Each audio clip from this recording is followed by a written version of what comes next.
Growing up, things were never about me, and it seemed like my parents never even cared about me, and my mom made that clear when she said she wouldn't take care of me after I had my child, even though she flew 10 hours to do it for my sister.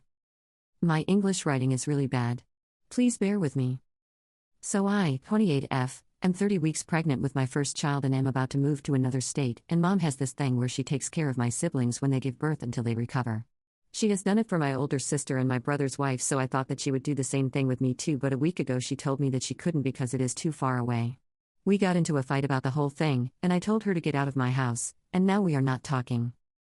Before you judge me and say that my mom isn't obligated to take care of me, I will tell you that it isn't about mom taking care of me. It was never about that. I am that one child in the family who nobody really cares about. My parents always claim that they love and treat us all equally, but man, is it obvious that they love me a little bit less than the others. I always thought that maybe I am adopted and that's why they don't care about me that much. Well, I am wrong because I am 100% theirs. It is always about how my other siblings are doing or how mom and dad are suffering, but it is never about me. It was never about me from the beginning. I am rarely celebrated even if it is supposed to be my day. My birthdays? They rarely celebrated because mom and dad forgot, or they just threw everything in the house and called it a birthday. High school graduation party?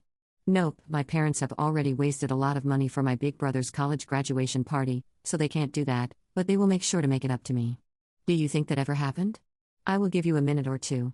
If you guess no, then congrats, you guessed right. Yay. They share the wedding expenses of my siblings' wedding, but since my husband came from a good family, they don't have to share wedding expenses, not my words. I have always been the therapist who listens to my mom and dad's rough day, or the one who needs to help mom because my older siblings have a lot of school work to do or because my younger siblings are too young to do that kind of work. They always tell me that I am a good daughter, but I am never the one who they brag about to their friends. I did everything in my power to make them proud, but my achievements will always be below my siblings. I have tried to talk to them about how I feel multiple times before, but the only thing I get is a hard scolding about how I was getting spoiled. I hated my life until I got out of that house, but I never had the courage to let go of them, thinking that they would change. Well, my mom just proved me wrong. Mind you that my older sister lives a whole ocean away from you, but mom decided that taking a 10+ hour flight to another continent twice was not hard at all, but all of a sudden, taking a 4-hour ride to my home was too much? Especially when I am in a place where I don't know anyone except my husband. I'm so tired of them putting everyone else above me. So, I will make things right between us until I leave because I don't want to end things on a bad note, and when I get to my new house, I will just cut all contact between us. I don't think that I have the energy to do all of this crap anymore, and besides, I have my lovely husband with me, so I will be alright and build myself a new family where I am truly appreciated and loved for who I am. Update: a lot has happened since my last post. I tried to call my parents but they blocked and I couldn't reach them, but I was determined on getting the closure that the younger version of me wanted. So I called my older brother and I asked him if we could meet up and talk about the situation. He told me that he won't meet up with me after what I've done to our mother, and he berated me saying that I was an ungrateful person and that mom is in a lot of stress and pain because of me. I told him that it wasn't fair for him to just assume that I was the villain and that he couldn't even understand my point of view because they didn't treat him like they treated me my whole life. He knew that they treated me like their personal chef, maid and therapist for years, but they couldn't even give me the love and attention that I wanted for once in my whole damn life. He basically screamed at me through the phone that I was a piece of trash for saying that and that mom and dad treated us all equally, but I was just a damn narcissist who can't think about anyone but myself. I tried to talk, but my emotions got the better of him and I started breaking down on the phone and he hung up on me. I even started asking myself if I was really the narcissist that my family seemed to think of me. But my husband came to the rescue and helped me through all of this, but the doubt that maybe I was in the wrong still lingered in my head. I guess my brother told my parents that I called him because dad called about 2 days after that and asked me to meet up at their house. I was about to say no, but I couldn't because his voice was filled with remorse, so I thought that maybe, just maybe, we could get past the whole thing and I could drop the thought of cutting contact even if my mom doesn't want to help out.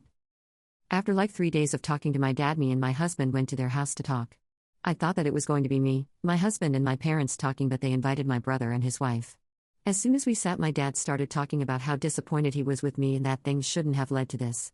I told him that he was right, things shouldn't have escalated to be where they are now, but I assumed that since mom helped take care of my sister and my brother's wife, she would do the same, but she just favored everyone else above me, and it was frustrating.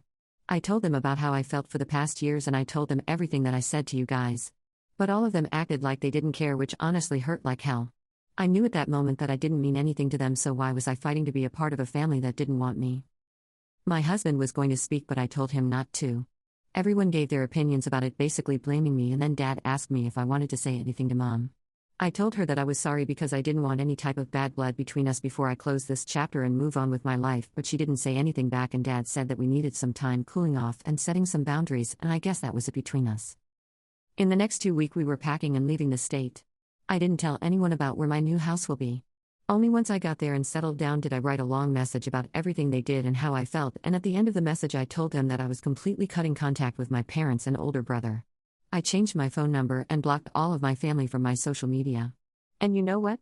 My life has never been this peaceful in a long time. I am happy about everything, and my baby will arrive any day now. It is honestly stressing, but I love it so much. We hired a helper around the house because why not? Now my day consists of sleep, take a walk, eat some more, have back and hip pains, and repeat, which honestly isn't that bad. Thank you for reading.